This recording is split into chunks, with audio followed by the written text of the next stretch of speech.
माननीय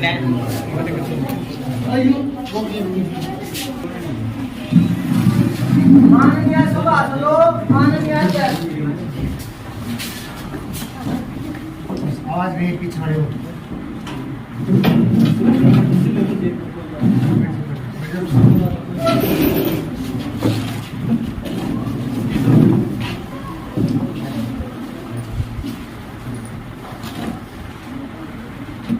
माननीय सांसदों, युवा संसद के इस शीतकालीन सत्र में आप सभी का हार्दिक स्वागत है। नए सदस्य शपथ ग्रहण अथवा प्रतिज्ञा करेंगे। महासचिव महोदय। सुश्री ज्योति जो उत्तर प्रदेश के बरेली संसदीय क्षेत्र से निर्वाचित हुई हैं, कृपया आगे आए।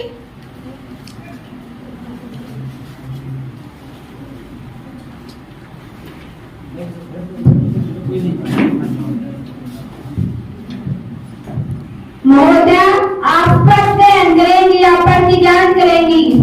श्रीमान, मैं शपथ ग्रहण करना चाहूंगी। महोदय, आप किस भाषा में शपथ ग्रहण करेंगी? श्रीमती, मैं हिंदी भाषा में शपथ लेना चाहूंगी।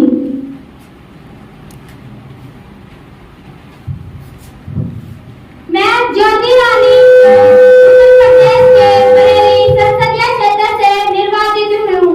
मैं ईश्वर की शपथ लेती हूँ कि मैं विधि द्वारा स्थापित भारत के संविधान के प्रति श्रद्धा व निष्ठा रखूंगी, देश की प्रभुता व एकता बनाए रखूंगी तथा जिस पद को अब मैं ग्रहण करने वाली हूँ उसके कर्तव्यों का श्रद्धापूर्वक निर्वहन करूंगी। धन्यवाद।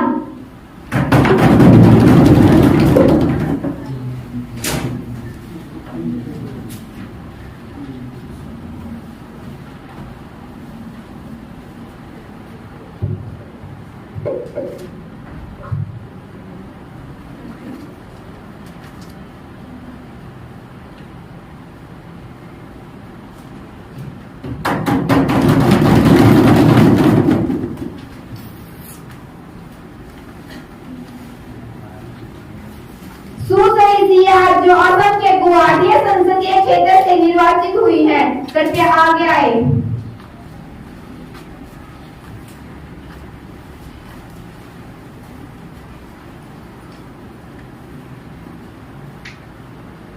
महोदय, आप शपथ ग्रहण करेंगी या प्रतिज्ञा करेंगी?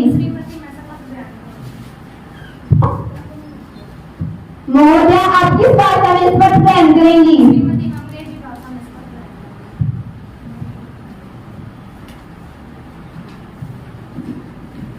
I, Sia, having been elected a member of Guwahati Lower House of the Youth Parliament, do swear in the name of God that I will bear true faith and allegiance to the Constitution of India, as by law established, that I will uphold the sovereignty and integrity of India, and that I will faithfully discharge the duty upon which I am about to enter. Thank you.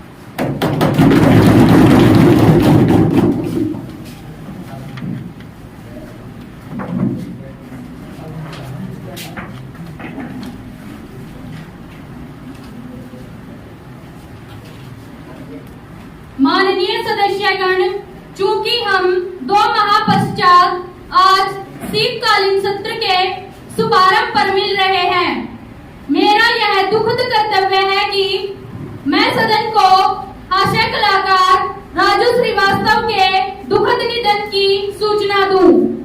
उनका दिल्ली के AIIMS में इलाज के दौरान 21 सितंबर 2022 को निधन हो गया। राजू श्रीवास्तव को न केवल एक श्रेष्ठ कलाकार का रूप दिया था, बल्कि अब एक सच्चे समाज सेवी भी हमारे बीच नहीं रहे। राजू श्रीवास्तव की ऐसा निश्चय ही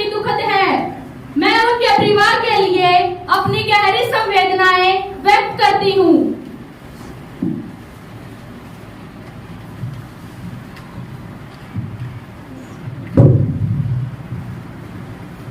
श्रीमान, मैं राजू श्रीवास्तव, जिनका असली नाम सत्य प्रकाश श्रीवास्तव था, को अपनी श्रद्धांजलि अर्पित करती हूँ। वे सच्चे देशभक्त थे और अपनी कविताओं के माध्यम से उन्होंने समाज की समस्याओं को उजागर किया। अंडरवर्ल्ड डॉन दाऊद इब्राहिम की धमकियों का भी उन पर कोई असर नहीं हुआ और अपनी कला के माध्यम से उन पर कटाक्ष करते रहे। गजोदर बनकर हम सबको हंसाने वाला असामयिक नृत्य में हम सबको छोड़कर चला गया। मैं उनके परिजनों के लिए अपनी गहरी संवेदनाएं प्रकट करती हूँ। ईश्वर उन्हें दुख सहने की शक्ति दे।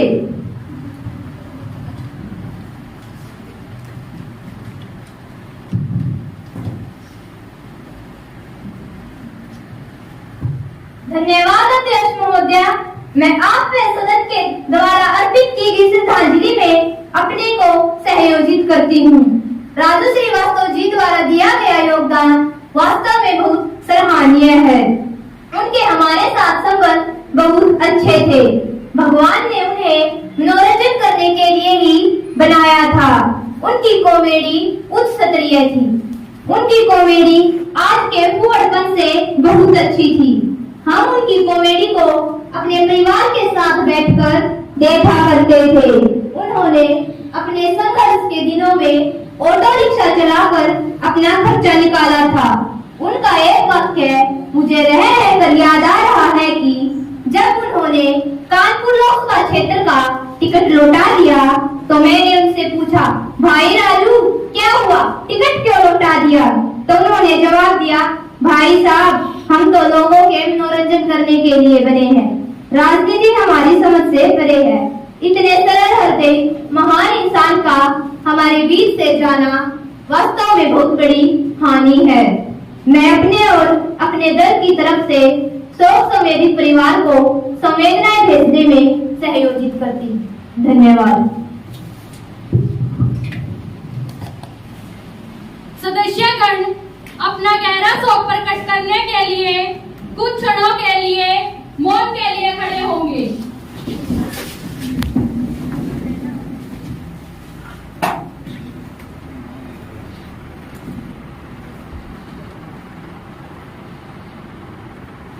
रिलैक्स।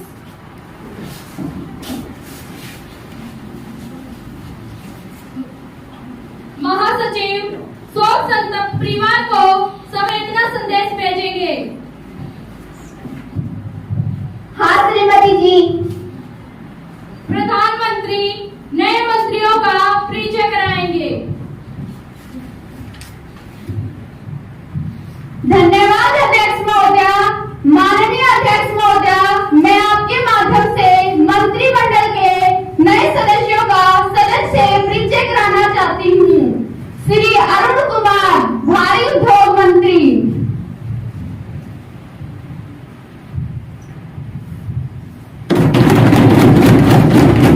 श्रीमती मनीषा कुमारी, खाद्य मंत्री।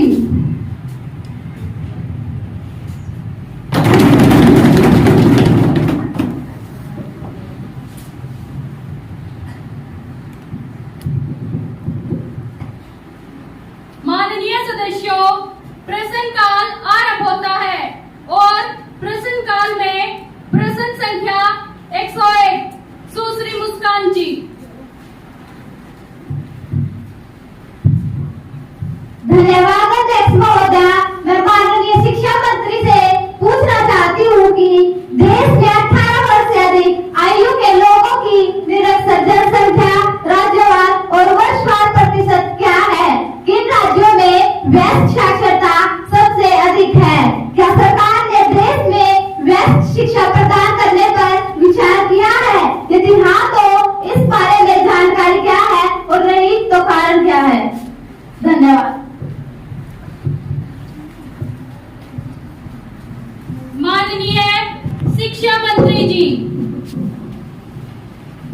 धन्यवाद अध्यक्ष महोदय। मैं माननीय कि देश में साक्षरता संबंधी आंकड़े देश के महामंजिल द्वारा चलाए जाते हैं और 10 के जनगणना के माध्यम से एकत्रित किए जाते हैं। भारत में पिछली जनगणना 2011 में हुई थी। इसके मुताबिक असम में 31%, आंध्र प्रदेश में 37.57%, अरुणाचल प्रदेश में 37.96%, बिहार में 44.55%, छत्तीसगढ़ में 24.66%, झारखंड में 39.66%, राजस्थान में 39%, मध्य प्रदेश में 36.61% और उत्तर प्रदेश में 37.66%। ये तमाम ऐसे राज्य हैं जहां वैश्विक निरक्षरता दर राष्ट्रीय औसत 30.72 से अधिक है। वैश्विकों में साक्षरता दर बढ़ाने के लिए राज्य और एक संघ राज्य क्षेत्र के 404 जिलों के ग्रामीण क्षेत्रों में जहां पर महिला साक्षरता दर 2001 की जनगणना के अनुसार 50% या उससे कम थी, वहां अक्टूबर 2009 से साक्षर भारत नाम की एक केंद्र प्रायोजित योजना कार्य कर रही है, जिसमें महिलाओं और अन्य लाभान्वित समूहों पर विशेष ध्यान देने के साथ साथ बाल सुधारवादी जिले, चाहे उनकी साक्षरता दर कोई भी रही हो, उनको भी शामिल किया जाता है। 12वीं पंचवर्षीय योजना के अंत तक देश में साक्षरता दर 80% तक बढ़ाने और जेंडर अंतर को 10% तक कम करने का लक्ष्य है। इस योजना को 31 मार्च 2019 तक बढ़ाया गया था। साक्षर भारत योजना के कार्यान्वयन के दौरान 7 करोड़ और गैर साक्षरों को साक्षर बनाने के समग्र लक्ष्य के सापेक्ष करीब 7.5 करोड़ शिक्षार्थियों की पहचान की गई, जिन्हें अगस्त 2010 से मार्च 2018 के बीच आयोजित अर्धवार्षिक बुनियादी साक्षरता मूल्यांकन परीक्षा उत्तीर्ण की है। इसके अलावा वित्त वर्ष 2021-22 के दौरान 33 राज्यों, संघ राज्य क्षेत्रों, ग्रामीण क्षेत्रों और शहरी क्षेत्रों में प्रौढ़ शिक्षा की केंद्र प्रायोजित योजना पढ़ना लिखना अभियान लागू की जा रही है।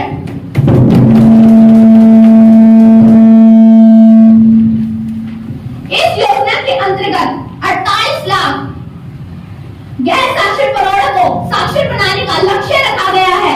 भारत सरकार ने 15 वर्ष और उससे अधिक आयु के गैर साक्षरों के बीच साक्षरता को बढ़ावा देने के लिए NILP नाम की एक नई केंद्र प्रायोजित योजना को मंजूरी दी है, जिसमें वर्ष 2022 से 27 तक के कार्यान्वयन की अवधि के दौरान 5 करोड़ गैर साक्षरों को साक्षर किया जाएगा। धन्यवाद।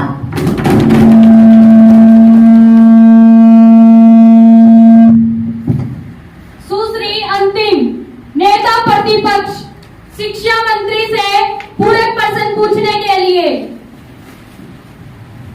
धन्यवाद अध्यक्ष महोदया, मैं माननीय शिक्षा मंत्री से पूछना चाहती हूँ कि आज देश में बहुत से विश्वविद्यालय पैसे लेकर फर्जी डिग्री देते हैं और ऐसे विश्वविद्यालयों को UGC से मान्यता भी प्राप्त है। न वे कॉलेज जाते हैं, न ही परीक्षा देते हैं, सीधे डिग्री प्राप्त कर लेते हैं, वो भी अच्छे नंबरों से। इस प्रकार शिक्षा को एक बहुत बड़ा व्यवसाय बना दिया गया है। सरकार ने इस दिशा में क्या कदम उठाए और ऐसे विश्वविद्यालयों को तुरंत बंद कर देना चाहिए। धन्यवाद।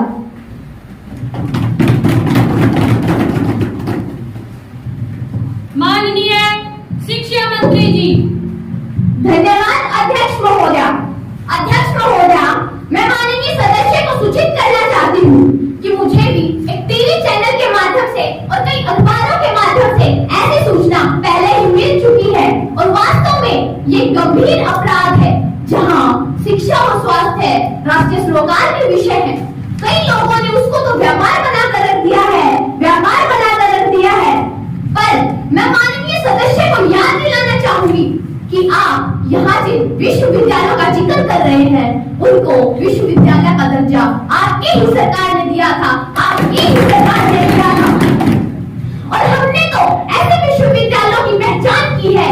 12 विश्वविद्यालयों को हम पहले UGC की लिस्ट से बाहर कर चुके हैं और 8 अन्य विश्वविद्यालयों पर अभी कार्रवाई चल रही है और इस दिशा में दोषियों के खिलाफ सख्त कार्रवाई की जाएगी।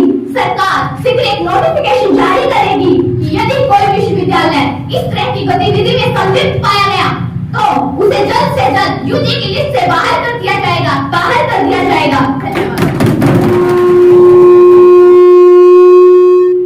सुश्री सारिका जी, शिक्षा मंत्री से पूरक प्रश्न पूछने के लिए। धन्यवाद अध्यक्ष महोदय।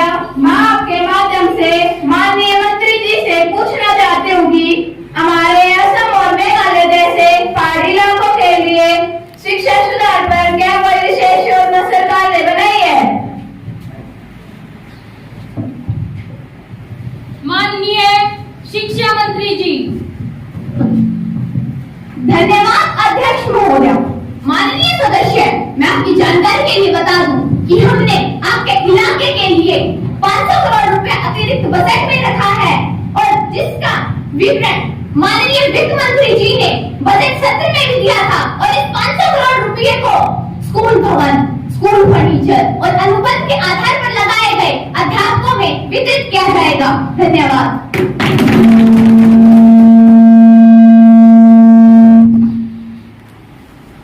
प्रश्न संख्या 102, श्री विशाल जी।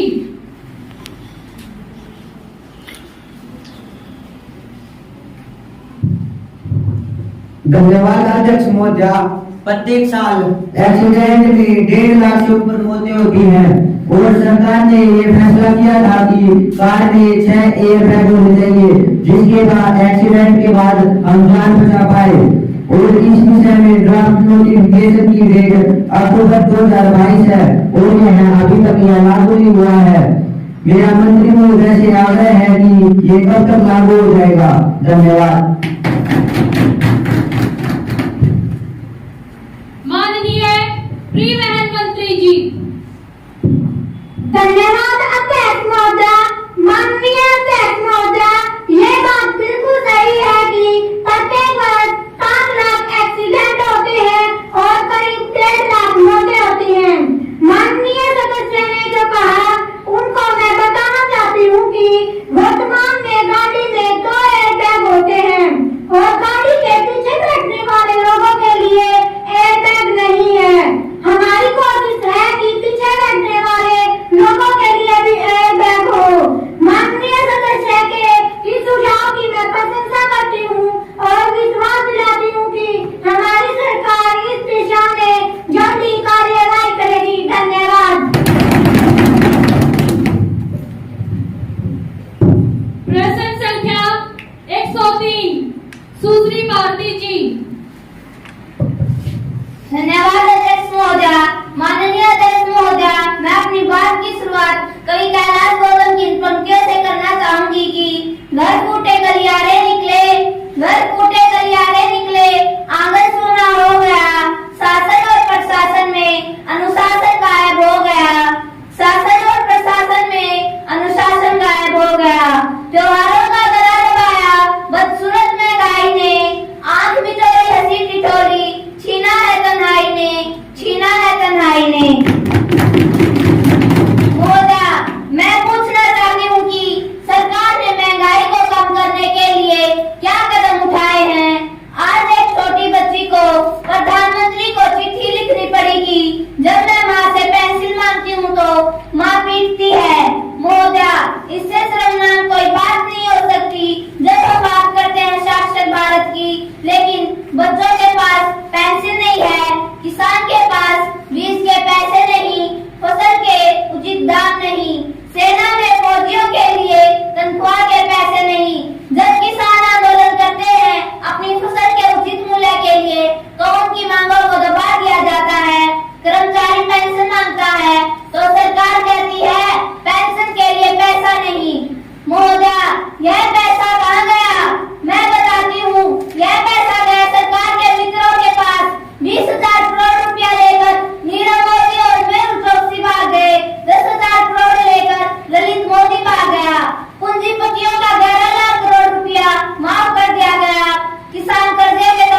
जानना चाहती हूँ कि सरकार ने महंगाई को रोकने के लिए क्या नीति अपनाई है। मैं इन पंक्तियों के साथ अपनी वाणी को विराम देती हूँ। हाय रे महंगाई महारानी, थोड़ी सी तो देशवासियों पर करो मेहरबानी। सारा देश तुमसे परेशान, कुछ तो कृपया करो।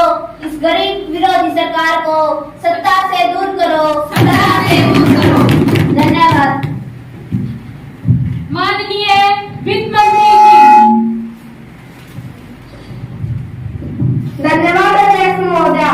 जब ये विपक्ष में होते हैं तो महंगाई पर बड़ा सवाल उठाते हैं। जब खुद सत्ता में थे तो प्याज को 100 रुपए किलो बिकवाते थे। आज हमें महंगाई का पाठ पढ़ाने वालों, कृपया अपने कार्यकाल को तो याद करो। रही बात महंगाई की, तो हमने महंगाई को कम करने के लिए पूरे प्रयास किए हैं। मैं सदन को यह बताना चाहती हूँ कि आज पूरे विश्व में विषम परिस्थितियाँ चल रही हैं। एक तो कोरोना की मार और फिर ऊपर से रूस यूक्रेन युद्ध संकट। आज अमेरिका, ब्रिटेन, जापान आदि कई देश महंगाई की मार को झेल रहे हैं।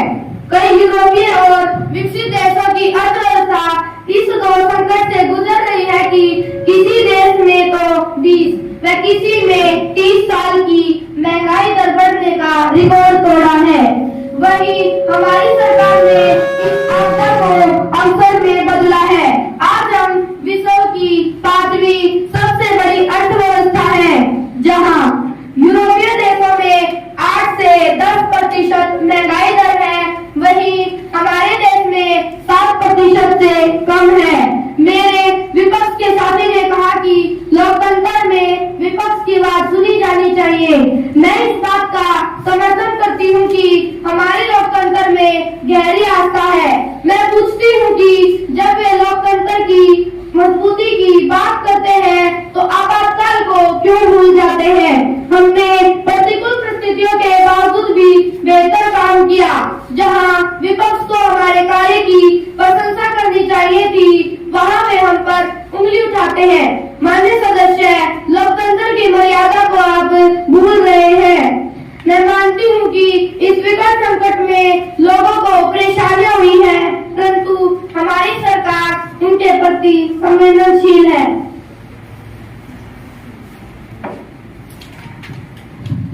मैं कहना चाहूंगी कि चमन को सींचने में कुछ पत्तियां गिर गई होंगी, चमन को सींचने में कुछ पत्तियां गिर गई होंगी। यही इल्जाम हम पर लगा रहे हैं बेवफाई का, मगर कलियों को जिसने रोंद डाला अपने हाथों से, वही दावा करते हैं अब चमन की रहनुमाई का, वही दावा करते हैं अब चमन की रहनुमाई का। मान्यवर, हमने महंगाई को कम करने के लिए खाद्य तेलों व तिलहन पर स्टॉक सीमा लागू करने का कार्य किया। सरकार ने चीनी का निर्यात कम किया। हमारे चारों तरफ के देश जो आर्थिक संकट से जूझ रहे हो, चाहे वो श्रीलंका हो या जापान, बांग्लादेश हो या अफगानिस्तान, हमारी सरकार ने मजबूती से कार्य किया है। धन्यवाद। प्रश्न संख्या 104 सुश्री खुशी जी। धन्यवाद अध्यक्ष महोदया। महोदया, मैं माननीय सूचना और प्रौद्योगिकी मंत्री से पूछना चाहती हूँ कि हमारे देश में साइबर क्राइम को रोकने के लिए क्या क्या कदम उठाए गए। कंसल्टिंग फ्रॉम एक्सेंचर के अनुसार 2020 के बाद प्रति कंपनी साइबर अटैक औसत में 31% की वृद्धि हुई है। फेसबुक और व्हाट्सएप पर बढ़ते अपराधों के लिए क्या क्या कदम उठाए गए। धन्यवाद। माननीय सूचना व प्रसारण मंत्री जी। धन्यवाद अध्यक्ष महोदया। माननीय सदस्य की बात सही है कि प्रतिवर्ष साइबर क्राइम में बढ़ोतरी हो रही है, किंतु यह हमारी नहीं अपितु संपूर्ण विश्व की समस्या है। भारत सरकार ने इस दिशा में अनेक कदम उठाए हैं। सरकार ने साइबर क्राइम केंद्रों की शुरुआत की है, जिससे महिलाओं और बच्चों के साथ होने वाले अपराधों में कमी आई है। सरकार ने राष्ट्रीय साइबर क्राइम रिपोर्टिंग पोर्टल का गठन किया है। राष्ट्रीय साइबर पोर्टल यानी www.cybercrimes.government.in वेबसाइट पर उपलब्ध है। इस पोर्टल में दर्ज शिकायत खुद ही राज्य तक चली जाती है। अभी तक 76 करोड़ लोग इस साइट पर विजिट कर चुके हैं, जबकि 8 लाख से ज्यादा शिकायतें पोर्टल पर दर्ज हुई है। इसके अलावा ऑनलाइन धोखाधड़ी की शिकायत के लिए भी सरकार ने नागरिक वित्तीय साइबर गड़बड़ी प्रबंध प्रणाली का गठन किया है। इसके जरिए लगभग 51 करोड़ रुपए को बचाया गया है। मान्यवर, हमने जहाँ देश को डिजिटल बनाने की कोशिश की है, तो नागरिकों का भी यह कर्तव्य है कि वे स्वयं भी सचेत रहे। आज नागरिकों को भी अपने कर्तव्यों का पालन करने की आवश्यकता है। गांधी जी ने कहा था, बुरा मत देखो, बुरा मत बोलो, बुरा मत सुनो, लेकिन मैं कहती हूँ कि बुरा मत लाइक करो, बुरा मत शेयर करो और बुरा मत सब्सक्राइब करो। महासचिव युवा संसद की राज्यसभा से प्राप्त संदेश को पढ़ेंगे। महोदया, मुझे युवा संसद की राज्यसभा के महासचिव से प्राप्त निबंध संदेश की सूचना देनी है। युवा संसद को राज्यसभा के प्रक्रिया तथा कार्य संचालन विभाग के अनुसार मुझे लोकसभा विधानसभाओं में बड़ा SC ST आरक्षण विधेयक 2019 की प्रतिस्पर्धा पटल रखने का निर्देश हुआ है। महासचिव राज्यसभा द्वारा पारित किए गए विधेयक की प्रति सभा पटल पर रखेंगे। महोदया, मैं राज्यसभा द्वारा पारित किए गए SC ST विधेयक 2019 की एक प्रति सभा पटल रखती हूँ।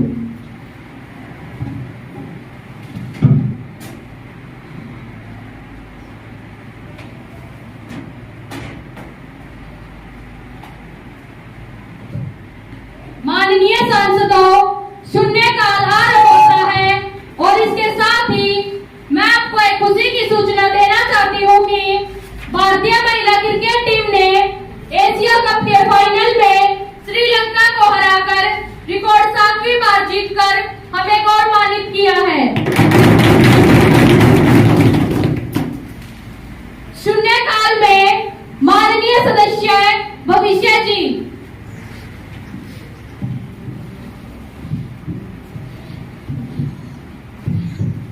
धन्यवाद अध्यक्ष महोदया, मैं आपका विशेष तौर पर धन्यवाद करना चाहता हूं कि आपने मुझे मेरे चित्तौड़ संसदीय क्षेत्र और पूरे मेवाड़ के किसानों की बात उठाने का आपने मुझे मौका दिया। मैं खरीफ की फसल के बारे में कहना चाहता हूं कि बेमौसम बारिश ने किसानों के खेतों में पकी पकाई फसल को खराब कर दिया। कई मंडियों में फसल खराब हो गई, चाहे मक्का हो, तिलहन हो, दलहन हो या सोयाबीन फसलें बर्बाद हो गई। इसी संसद में कई वर्षों के बाद प्रधानमंत्री जी ने फसल खराबी का जो कानून 50% फसल खराबी पर मुआवजा दिया जाता था, अब उसे 33% करने का कार्य किया। लेकिन राजस्थान सरकार ने गिरदावरी में स्पष्ट उपदेश दिए हैं कि 33% से ऊपर फसल खराबी का ही आकलन होगा। मैं आपके माध्यम से सरकार को बताना चाहता हूं कि खरीफ की फसल तो खराब हुई ही है, लेकिन उसके साथ साथ रबी की फसल भी ज्यादा पानी भर जाने के कारण खराब हो गई, क्योंकि वहां पर ज्यादा पानी भर जाने के कारण बुआई नहीं हो पाई। मेरी आपके माध्यम से मांग है कि उचित गिरदावरी हो और किसानों को उचित मुआवजा दिया जाए, क्योंकि राजस्थान सरकार इस संकट की घड़ी में न तो कर्जा माफ कर रही है और न ही बिजली के बिलों को माफ कर रही है। अगर इस संकट की घड़ी में उचित गिरदावरी होगी तो निश्चित रूप से किसानों को फायदा मिलेगा। धन्यवाद।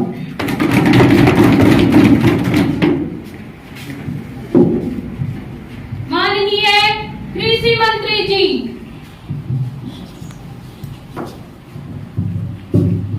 धन्यवाद अध्यक्ष महोदय। अध्यक्ष महोदय, माननीय सदस्य की बात बिल्कुल निराधार है। मेरी राजस्थान की कृषि मंत्री श्री अरविंद कुमार से बेमौसम बारिश के विषय पर चर्चा हुई थी। उन्होंने मुझे बताया कि प्रभावित क्षेत्रों की गिरदावरी व फसल खराबी के अनुपात में सभी को शिखर मुआवजा दिया जाएगा। माननीय सदस्य को बताना चाहूंगी कि अभी तक तो गिरदावरी की रिपोर्ट भी नहीं आई है, तो आप कैसे कह सकते हो कि सरकार ने कम मुआवजे के निर्देश दिए हैं। हमारी सरकार पीड़ित किसानों के प्रति सहानुभूति रखती है और उनको ज्यादा से ज्यादा मुआवजा भी दिया जाएगा। धन्यवाद। शून्यकाल में माननीय संगीता जी।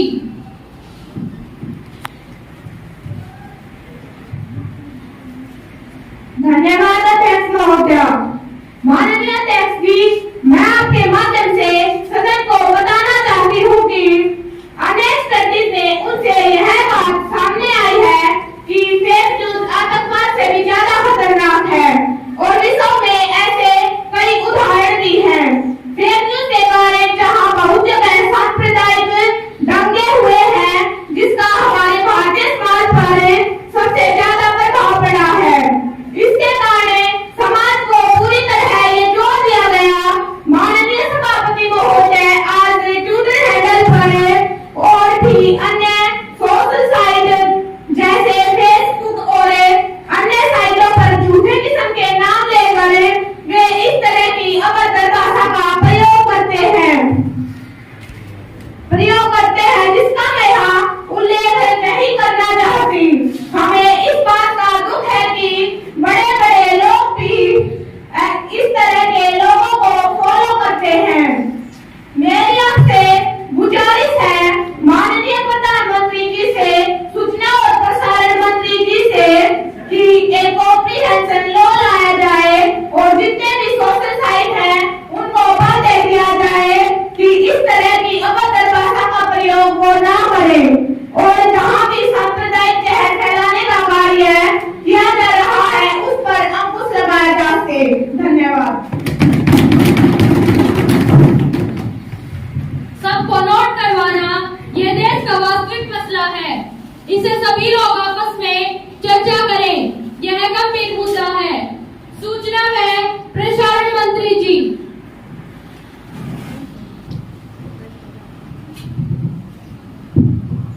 धन्यवाद अध्यक्ष महोदय। माननीय सदस्य, हमारी सरकार ने इस विषय पर पहले ही कानून बना रखा है, किंतु आपकी बात भी सही है। इस बात पर हम जल्दी से जल्दी अमल करेंगे। धन्यवाद।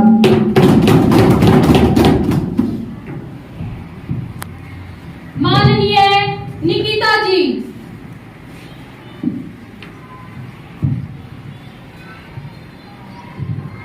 धन्यवाद अध्यक्ष महोदय। जब मैं अपने संसदीय क्षेत्र के दौरे के दौरान जब एक कार्यक्रम जिसमें मुझे एक पंचायती भवन का उद्घाटन करना था, उस दौरान कुछ हिंसक तत्वों ने मेरी गाड़ी पर पथराव किया, मेरा रास्ता रोकने की कोशिश की और ये वहाँ की प्रशासन व्यवस्था की लापरवाही थी। महोदय, एक चुने हुए सांसद के साथ लोकतंत्र में ऐसी घटना बिल्कुल सहनीय नहीं है। इस प्रकार मेरे विशेष अधिकारों का हनन हुआ है और ये सब कुछ सत्ता पक्ष के कुछ नेताओं के इशारे पर हुआ है। महोदय, दोषियों के खिलाफ कार्रवाई की मांग करती हूँ। धन्यवाद।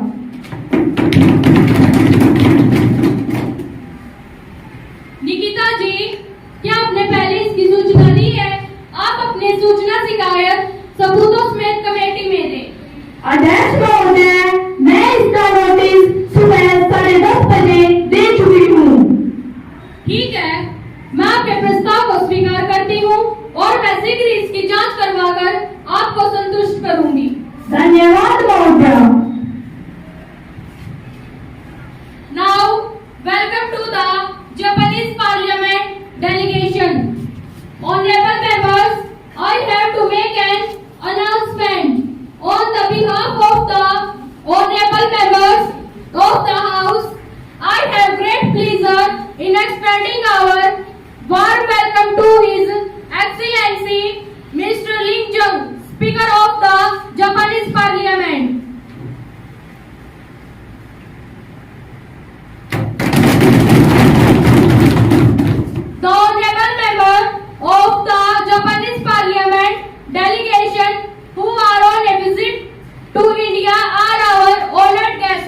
The other honorable members of the delegation are Shiv Singh Sao, Member of Parliament.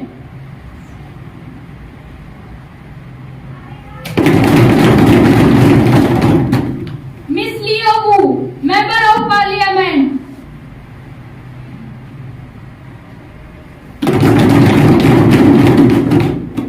It is a very high-powered delegation who reached Delhi on Sunday 16 October 2022. They are now seated in a special box. We wish them a happy and fruitful stay in our country. We also convey our warm feelings and very best wishes through them to their President, Prime Minister, Parliament, the government, and very friendly people of Japan.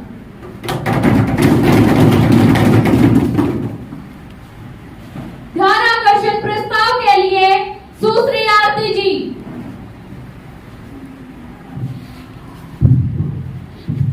धन्यवाद अध्यक्ष महोदय।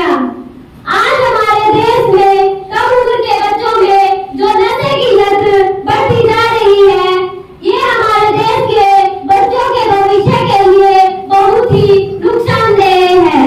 महोदय, राष्ट्रीय परिवार स्वास्थ्य सर्वेक्षण पिछले वर्ष करवाया गया था, जिसमें 15 से 18 वर्ष के उम्र के लगभग 16 करोड़ बच्चों में से 4 करोड़ बच्चे तंबाकू, शराब व किसी अन्य मादक नशीले पदार्थ के शिकार पाए गए हैं।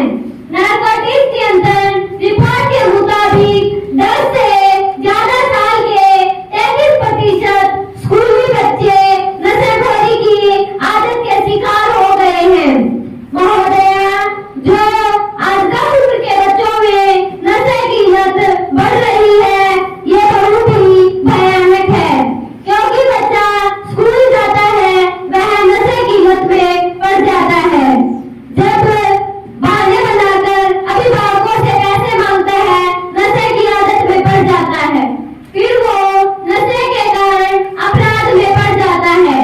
जब वो जेल चला जाता है, तब घर वालों को पता चलता है। इस तरह हमारे देश का भविष्य बर्बाद हो रहा है। इस पर रोक लगानी चाहिए। महोदय, जो हमारे देश की सीमाएं हैं, जैसे पंजाब के माध्यम से भी काफी नशीले पदार्थ आते हैं, उधर नॉर्थ और ईस्ट की जो सीमाएं हैं, उनसे भी काफी मात्रा में नशीले पदार्थों का व्यापार होता है।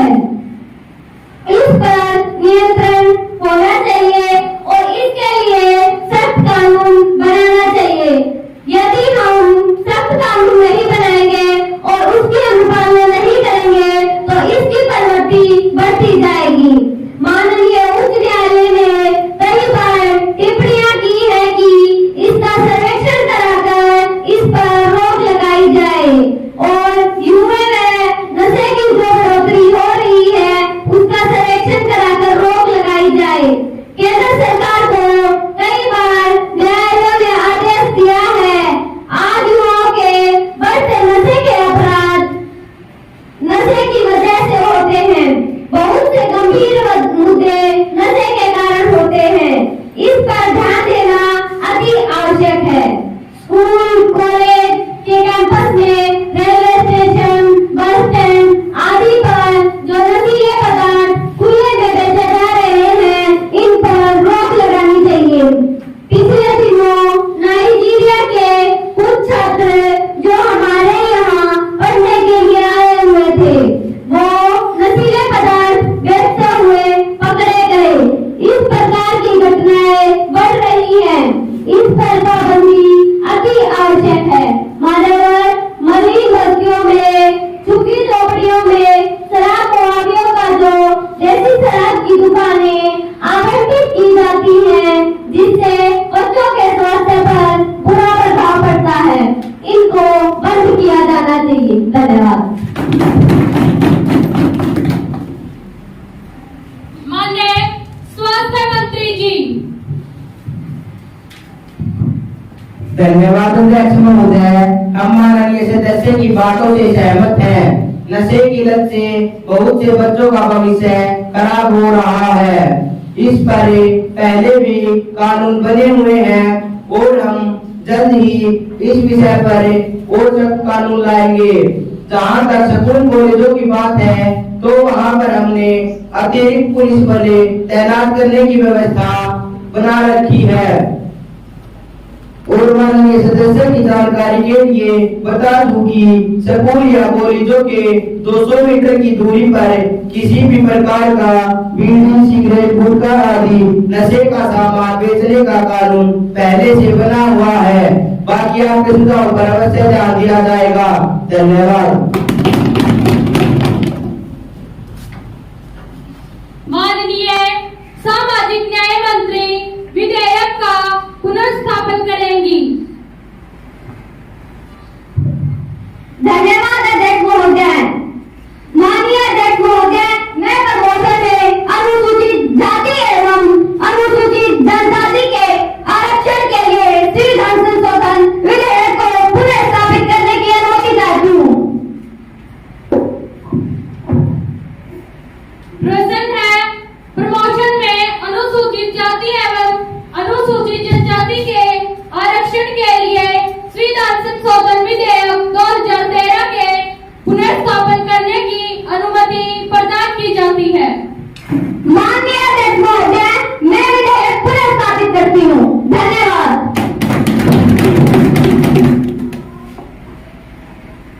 Now, bill for consideration. Now the House will take up consideration to the Energy Conservation Amendment Bill 2022 that already has been introduced in last session by Energy Minister.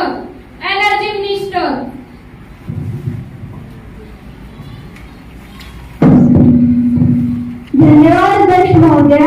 मैं लोकसभा में ऊर्जा संरक्षण संशोधन विधेयक 2022 को आपकी अनुमति से पेश कर रही हूँ। महोदय, पिछले एक दशक से दुनिया के ऊर्जा क्षेत्र में काफी बदलाव आया है। पूरी दुनिया आज पर्यावरण के खतरे से वाकिफ है और दुनिया के सभी देशों ने यह निर्णय लिया है कि हमें इस खतरे को टालने के लिए कार्रवाई करनी चाहिए। विश्व में हुए विभिन्न पर्यावरण सम्मेलन में हमारे देश ने भी अपनी प्रतिबद्धता इस विषय पर दिखाई है, चाहे वो ये सम्मेलन हो या फिर क्योटो प्रोटोकॉल। मान्यवर फ्रांस की राजधानी पेरिस में 30 नवंबर से 11 दिसंबर 2015 तक इस जलवायु परिवर्तन सम्मेलन का आयोजन किया गया था। इस सम्मेलन के अंतिम दिन लगभग 196 देशों ने कार्बन उत्सर्जन की तेजी से कमी लाने के लिए हर संभव प्रयास करने हेतु सहमति जताई थी। हम भी इस सम्मेलन में सहमति जताने वाले देशों में थे। ऊर्जा संरक्षण संशोधन विधेयक 2022 में उसी तरह समझौते के प्रतिबद्धता को पूर्ण करने के लिए ग्रीन हाउस गैसों के दुष्प्रभाव से बचने के लिए दिशा में मील का पत्थर साबित होगा। मान्यवर, इस बिल में प्रावधान है कि कम से कम 100 किलोवाट के विद्युत कनेक्शन वाली इमारतों के लिए नवीकरणीय स्रोत से ऊर्जा जरूरतों को पूरा करना। मान्यवर, इस बिल का उद्देश्य पर्यावरण सम्मेलन COP26 के लिए गए संकल्पों को देखते हुए बिल संशोधन का प्रावधान लाया गया है। सरकार का उद्देश्य एनर्जी ट्रेंडिंग पर नवीकरणीय ऊर्जा पर जोर देना है, नेशनल ग्रीन हाइड्रोजन मिशन को बढ़ावा देना है। इसका उद्देश्य कार्बन उत्सर्जन को धीरे धीरे कम करना है। इस समय में भारत, अमेरिका और चीन के बाद तीसरा सबसे बड़ा कार्बन उत्सर्जन देश है। यह भी ईंधन के स्रोतों के रूप में ग्रीन हाइड्रोजन और बायोमास इथेनॉल सहित गैर जीवाश्म ऊर्जा के स्रोतों का उपयोग करने की अनुमति देगा। ऊर्जा संरक्षण संशोधन विधेयक 2022 का मुख्य उद्देश्य देश में जीवाश्म ईंधन बिजली की खपत को कम करना है। इसके लिए कार्बन ट्रेडिंग प्रणाली का भी उपयोग इस बिल में लाया गया है। धन्यवाद।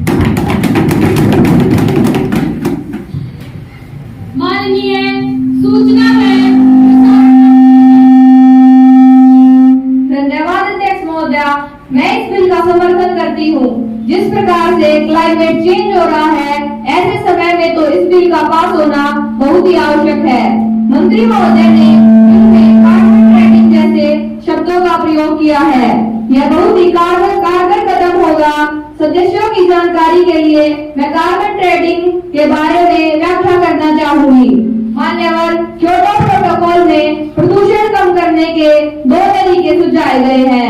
इस कमी को कार्बन क्रेडिट की यूनिट में नापा जाता है। एक कार्बन यूनिट में 1 टन कार्बन होता है। इन तरीकों में पहला था कि अमीर देश क्लीन डेवलपमेंट मैकेनिज्म में पैसा लगाएं या फिर बाजार से कार्बन क्रेडिट खरीद लें। मतलब अगर विकसित देशों की कंपनियां खुद ग्रीन हाउस गैसों के उत्सर्जन में कमी न ला सके तो विकासशील देशों से कार्बन क्रेडिट खरीद लें। हमारे देश में इन गैसों का उत्सर्जन विकसित देशों की अपेक्षा बहुत कम है, इसीलिए यहाँ कार्बन क्रेडिट का बाजार बहुत बड़ा है। हम जो ये बिल लाए हैं, इसमें कार्बन क्रेडिट प्रणाली को अपने देश के अंदर स्थित उद्योगों पर भी लागू किया जाएगा। इससे निश्चित रूप से हम कुछ हद तक पर्यावरण को स्वच्छ रखने में कामयाब होंगे और नवीकरणीय ऊर्जा स्रोतों को बढ़ावा मिलेगा और ग्लोबल वार्मिंग की विश्वव्यापी समस्या को दूर करने में हम इस तरह को अपना अहम योगदान दे पाएंगे। धन्यवाद। मान्य सदस्य सुश्री दीक्षा जी। धन्यवाद महोदय। अध्यक्ष महोदय, मैं इस बिल का विरोध करती हूँ। मेरी कुछ आपत्तियाँ हैं क्योंकि इस बिल को लाने में सरकार की नीति संदेह के घेरे में है। मैं समझती हूँ कि जब हम कार्बन क्रेडिट सर्टिफिकेट की बात करते हैं तो उन भारतीय उद्योगों पर काफी गहरा असर पड़ेगा जो मध्यम दर्जे के हैं और आर्थिक समस्याओं से गुजर रहे हैं। उन्हें अपने ऊर्जा संसाधनों को परिवर्तन करने के लिए काफी धन की आवश्यकता है। मैं माननीय मंत्री जी से पूछना चाहूंगी कि क्या ऐसे उद्योगों के लिए कोई विशेष राहत पैकेज सरकार ने रखे हैं? यदि हाँ, तो मंत्री महोदय उसकी पुष्टि करें और यदि नहीं तो उनके लिए क्या नीति अपनाई है, स्थिति स्पष्ट करें। धन्यवाद। मान्य सदस्य सुश्री अंतिम जी। धन्यवाद अध्यक्ष महोदय। अध्यक्ष महोदय, हम लोकतंत्र में विश्वास करते हैं और सच्चे देश हितैषी भी हैं। हमारी परंपरा है कि लोकतंत्र को मजबूत करने के लिए एक अच्छे विपक्षी की भूमिका निभाएं। मैं सरकार के इस बिल का कुछ आपत्तियों के साथ समर्थन करती हूँ कि इस बिल में कुछ संशोधन किए जाएं, क्योंकि मेरी चिंता उन हजारों कर्मचारियों के प्रति है जो आज परंपरागत ऊर्जा स्रोतों में लगे हुए हैं। मैं चाहती हूँ कि सरकार जिस तेजी से नवीकरणीय ऊर्जा के क्षेत्र में आगे बढ़ रही है और आगे भी क्या बढ़ रही है, जो कार्य हमने शुरू किया था, क्योंकि मूल रूप से नवीकरणीय ऊर्जा के क्षेत्र में क्रांति लाने का कार्य हमारी सरकार के कार्यकाल में शुरू हुआ था। हमने लोगों को सब्सिडी पर सोलर पैनल उपलब्ध कराए।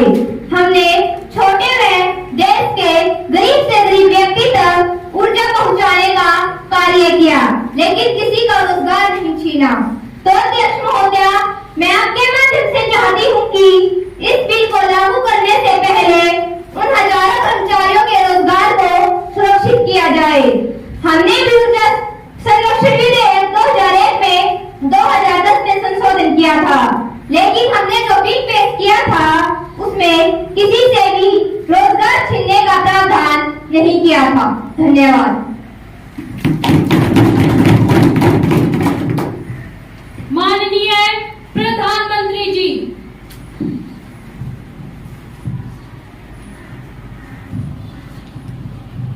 धन्यवाद अध्यक्ष महोदय। अध्यक्ष महोदय, पर्यावरण सुरक्षा के प्रति लोगों को जागरूक करने के लिए प्रतिवर्ष 22 अप्रैल को वर्ष 1970 से ही विश्व पृथ्वी दिवस मनाया जाता है। इस दिन की महत्ता तब और बढ़ गई जब 22 अप्रैल 2016 को भारत सहित 130 से अधिक देशों ने कार्बन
धन्यवाद अध्यक्ष महोदय। माननीय अध्यक्ष महोदय, बिल के बारे में मैंने पक्ष और विपक्ष दोनों के विचारों को सुना और माननीय सदस्यों द्वारा कुछ अच्छे सुझाव भी आए। इस बिल के प्रावधान में ध्यान रखा जाएगा, ऐसा मैं सदन को दिखाती हूँ।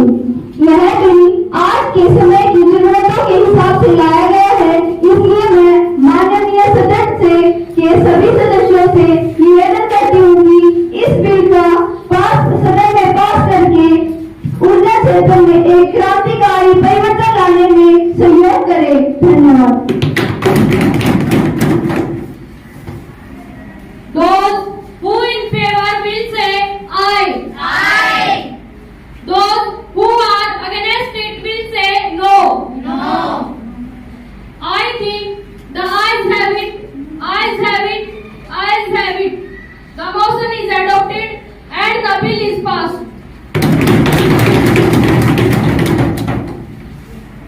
सदन की कार्रवाई कल तक के लिए स्थगित की जाती है।